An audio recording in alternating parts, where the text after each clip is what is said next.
Recording too. Yeah, I got it. Here we are with the masked angler from East Cape.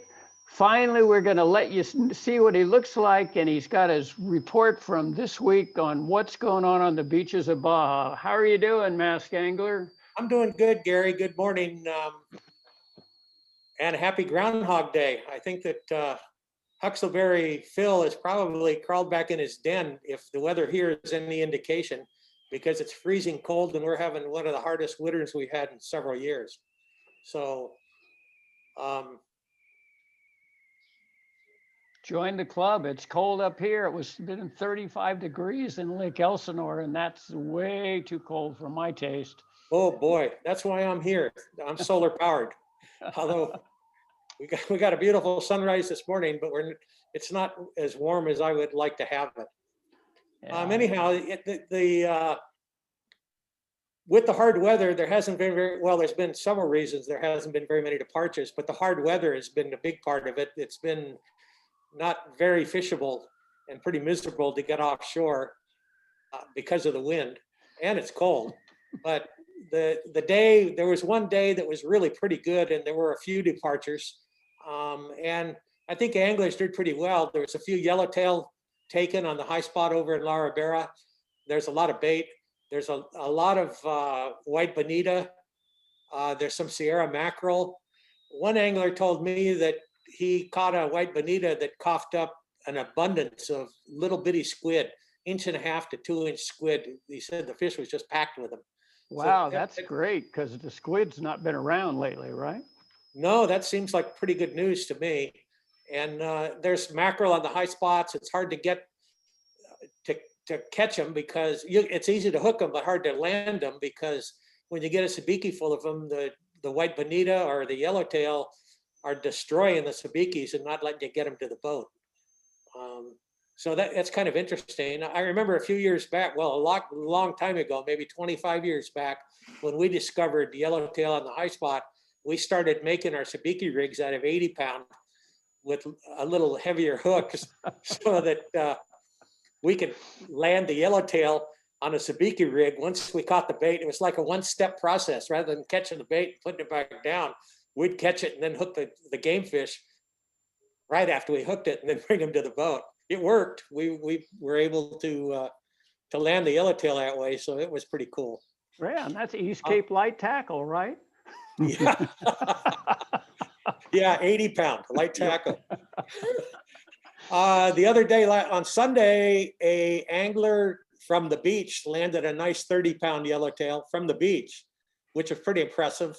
I missed the event, but got there when he was filleting the fish. So didn't get any pictures, and I don't have any details on what bait he was using, but that's a pretty good feat on light gear to land a 30-pound yellowtail. So that was noteworthy. Did you see the guy that got the wahoo on a kiteboard? I did see it on your report. I wondered if that was here or someplace. No, it was there. It was okay. Cape, yeah. And my question, of course, to him, which was in our report, was that, well, how did you do that? And he said, oh, I just, I put out a metal lure behind the boat, behind the kiteboard. And I'm thinking, yeah, right. Well, that's not exactly normal.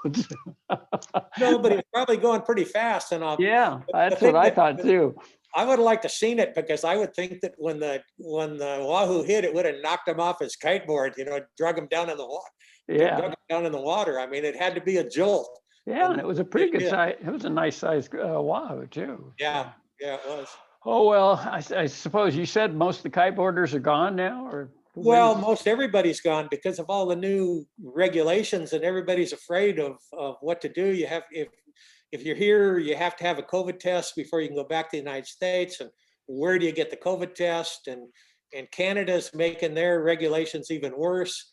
So there's a few people in town, but it's difficult. A friend of mine got on an airplane the other day, said there was only 6 people on the plane. So that is interesting. And the last time I flew, there might have been a dozen people on the plane.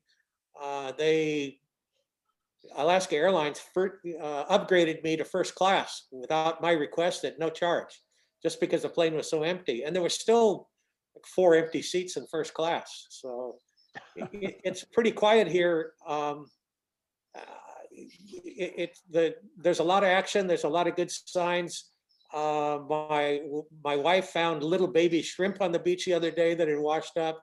So we've got shrimp coming up. We've got an abundance of little small squid. We've got sardines jumping along the shoreline, pelicans, frigate birds, ospreys, all feeding in the morning and the evening along the shoreline. It's been pretty incredible. You know, the Sea of Cortez just continues to show its magnificence. Last year we went to the Galapagos, and the Galapagos may have the Sea of Cortez on reptiles. They've got big, gorgeous reptiles, but they certainly don't have us on sea life. The pelagic bird life, I see more here every day than when I was in the Galapagos, and a bigger variety. I mean, this place is just prolific. It really is. Yeah, no question about it. Well, thank you so much for your report. I love your background. I know it's looking out off your porch, and that's very cool. Thanks so much. And Masked Angler, we'll hear from you soon. Okay, thank you, Gary. Thank you.